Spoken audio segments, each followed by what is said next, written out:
Good morning girls. आज हम start करेंगे चैप्टर नंबर 3, मतलब demand and elasticity of demand. ठीक है, ये राठी के बुक के हिसाब से आपका 3rd चैप्टर है।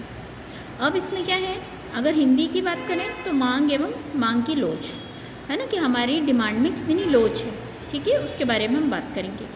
अब डिमांड का मतलब क्या होता है? A person wants to have something.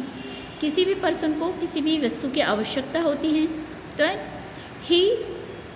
He has to पे इट, है ना। अगर वो उस वस्तु को खरीदने के लिए उतना पे करने को तैयार है उस पर्टिकुलर टाइम में, तो वो क्या कहलाएगी? डिमांड, है ना।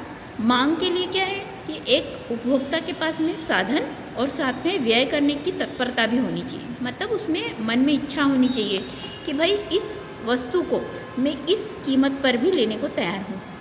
ठीक है, तो वो क्या कहलाती है? मांग। अब हम बात करेंगे डेफिनेशन ऑफ डिमांड।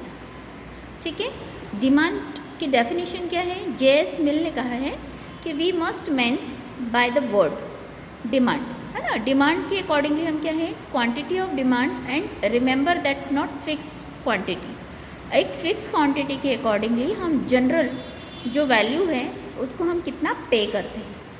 मतलब मांग से हमारा आशय उस वस्तु की मात्रा से है जो कि हम एक निश्चित मूल्य पर खरीदते हैं, उस दशा को ही हम क्या कहते हैं? मांग, है ना। और मांग को हम किससे हम मेज़र करते हैं? मूल्य से, मतलब कीमत से। ठीक है, अब इसके बाद बात करेंगे हम एलिमेंट्स ऑफ डिमांड। अब डिमांड के कौन कौन से एलिमेंट्स हैं? सबसे पहले है डिज़ायर टू परचेस कमोडिटी। सबसे पहले हमें वस्तु को खरीदने की इच्छा होनी चाहिए, है ना, मतलब उसको परचेस करने की इच्छा। फिर है resources to fulfil the desire. अब इसके बाद में हमारे पास में रिसोर्सेज होने चाहिए, हमारी इच्छा को पूरी करने के लिए साधन भी होने चाहिए। And willingness sacrifice the resources, और हमको उन विलिंगनेस भी होनी चाहिए ताकि हम उन रिसोर्सेज को हम सेक्रीफाइस भी कर सकें, है ना। मतलब हमारे पास पूरी इच्छा होनी चाहिए कि भैया हमको ये सामान खरीदना है तो हमको इतने रुपए खर्च करने हैं, तो उसकी इच्छा भी हमारे पास होनी चाहिए। फिर है desire to purchase commodity at a particular price, है ना। अब हमारी जो वस्तु प्राप्ति की इच्छा है उसकी कीमत भी होनी चाहिए हमारे पास में। अगर हमको उतनी कीमत दे पाएंगे तो निश्चित सी बात है वो हमारी कीमत के लिए हमको डिटर्मिनेंट्स यही है कि हमको कीमत चुकानी होगी। फिर है desire to purchase the commodity in a specific time.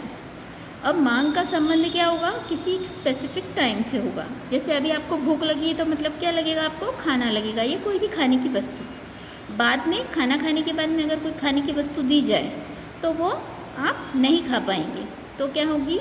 मांग का संबंध क्या है? एक पर्टिकुलर टाइम से है। ठीक है, अब इसके बाद अगर हम बात करेंगे तो इंडिविजुअल डिमांड। अब हमारे पास टाइप्स ऑफ डिमांड कौन कौन से हैं? जैसे हमारी सबसे पहले है इंडिविजुअल डिमांड। ठीक है, अब इंडिविजुअल डिमांड क्या होती है? हमारी व्यक्तिगत मांग है ना। अब व्यक्तिगत मांग से क्या हुआ तात्पर्य? व्यक्तिगत डिमांड वो सारी डिमांड है जिसमें एक पर्टिकुलर पर्सन जो है वो अपनी हाउस होल्ड के लिए या अपने पर्सनल यूज़ के लिए जो भी चीज़ें परचेस करता है वो क्या कहलाएगी? इंडिविजुअल डिमांड में। इन्हें व्यक्तिगत मांग से तात्पर्य क्या है? उस मांग से है जो कि एक व्यक्ति या एक परिवार के लिए निश्चित समयावधि में मांगी जाती है। इसके बाद हम बात करेंगे मार्केट डिमांड। मार्केट डिमांड वो है जिसमें all consumers in a market, जितने भी कंज्यूमर मार्केट में हैं, price prevailing during a given period of time. उस पर्टिकुलर टाइम पीरियड में वो क्या कर रहे हैं? उस मांगी हुई वस्तु को यूटिलाइज कर रहे हैं, है ना। क्यों? क्योंकि बाज़ार में आपको सभी को पता है कि उपभोक्ता बहुत सारे हैं और वो अलग अलग समय पर अलग अलग डिमांड के अकॉर्डिंग भी अपनी वस्तुओं को खरीदते हैं। ठीक है, अब हम बात करेंगे डिटर्मिनेंट्स ऑफ इंडिविजुअल डिमांड। अब इंडिविजुअल डिमांड को कौन कौन से निर्धारक तत्व हैं, मतलब उसको डिटर्मिनेंट्स कौन कौन सी वस्तुएँ करती हैं। सबसे पहले है प्राइस ऑफ कमोडिटी, यानी वस्तु की कीमत। किसी वस्तु की जो कीमत होती है वो क्या करती है?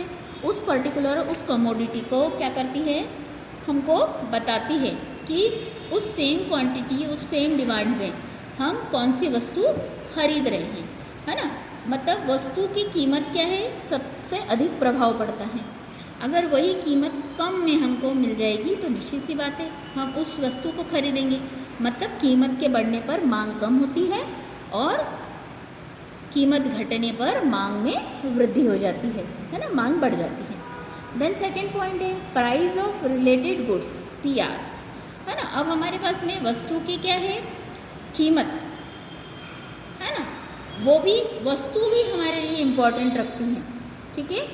प्राइस रिलेटेड गुड्स, इसमें दो वस्तुएं होती हैं, एक स्थानापन्न वस्तु यानी सब्स्टिट्यूट गुड्स और दूसरा होता है आपका कॉम्प्लीमेंट्री गुड्स।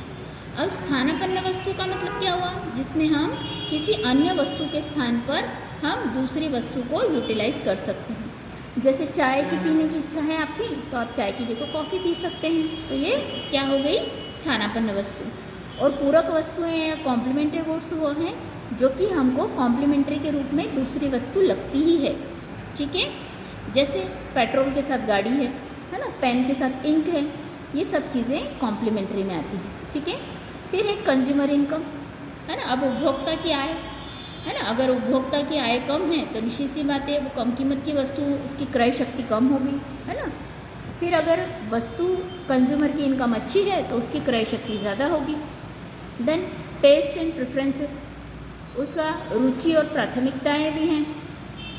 अगर उसकी रुचि और प्राथमिकता है तो वो नई फैशन की चीज़ें भी अगर मूल्य बढ़ने पर भी खरीदेगा, नहीं तो नहीं खरीदेगा। फिर है expectation of change in price, है ना। फ्यूचर में अगर कोई एक्सपेक्टेशन है प्राइस कम होने पर, तो उसमें भी अगर वो है, अगर कीमत कम होती है फ्यूचर में, है ना, मांग में परिवर्तन होता है, तो भविष्य में भी वो कीमत घटने पर संभावना बढ़ जाती है कि मांग में कमी आ सकती है, ठीक है। तो ये है व्यक्तिगत मांग को निर्धारित करने वाले तत्व, ठीक है। इस वीडियो में हम इतने ही करेंगे, इसके अंदर बाजार के निर्धारक तत्व हम नेक्स्ट वीडियो में एक्सप्लेन करेंगे। थैंक यू बच्चों।